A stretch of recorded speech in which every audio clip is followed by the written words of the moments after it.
What's up and welcome to JC Kids Online. I am so excited you're with us here today. We're going to be in our 5th week studying the mothers of the Bible. But first, if you haven't had a chance to, I'd invite you to go over to our church's main Facebook page or our church's YouTube page. There you'll find that we're premiering services throughout the day Sunday, and if you're watching this later in the week, that's okay. You and your family can still go back and view those whenever. Also on our YouTube page is a behind-the-scenes video that gives you a look into what goes on here during the week at Junction, getting ready for our weekend experiences. Well, we have already learned about some awesome women of God. First, we learned about Eve, who was the mother of all living. Then about Sarah, the promised mother, and Leah, the forgotten mother. We learned last week about Jochebed, the sacrificial mother. And this week, we're learning about Naomi. Now, Naomi is the spiritual mother. Now, I gotta tell you, this story in the Bible is one of my favorites, and I'm so excited to learn about Naomi. But first, let's look at today's main point. Our main point is that God used Naomi to lead Ruth, and God uses mothers to lead us. I want you to say that with me. Are you ready? All right. God used Naomi to lead Ruth.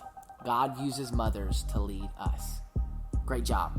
Well, our verse for today comes from that book of Ruth. And it was Ruth talking to Naomi. And it's really an example of how great of a spiritual mother Naomi was. Ruth said this. It says in Ruth 1:16, Ruth said, "Don't force me to leave you. Don't make me go home. Where you go, I go. And where you live, I'll live. Your people are my people. Your God is my God." Well, I'm so excited to look at this story today and to learn more about Ruth and about her mother, Naomi, and how each of us has spiritual mothers that have impacted us for the kingdom of God. Let's get started.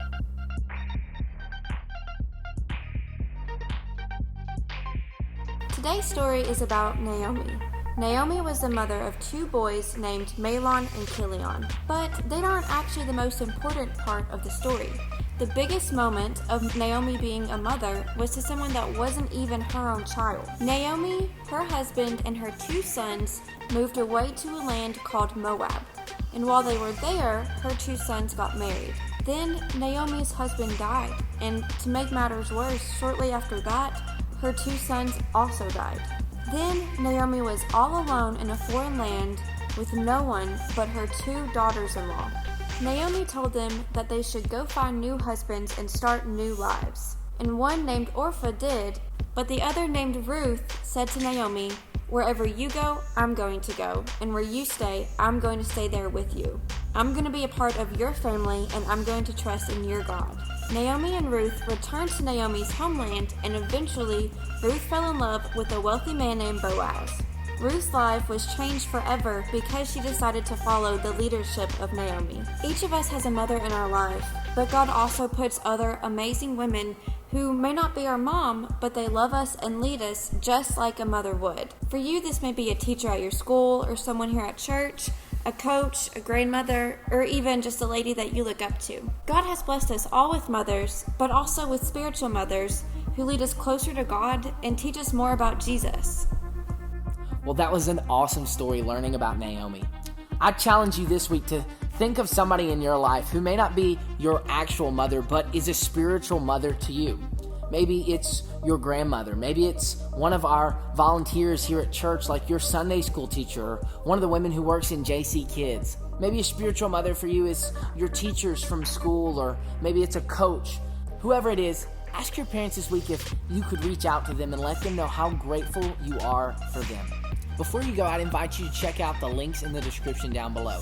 First, you'll find a family discussion sheet.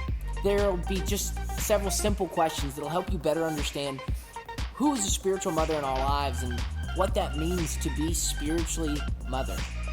Also, you'll find some links for some awesome worship songs that you and your family can sing and dance to together. Then you'll find some videos that help us better understand who Ruth and Naomi were and what it means to have a spiritual mother in our lives. Well, that's all for us today.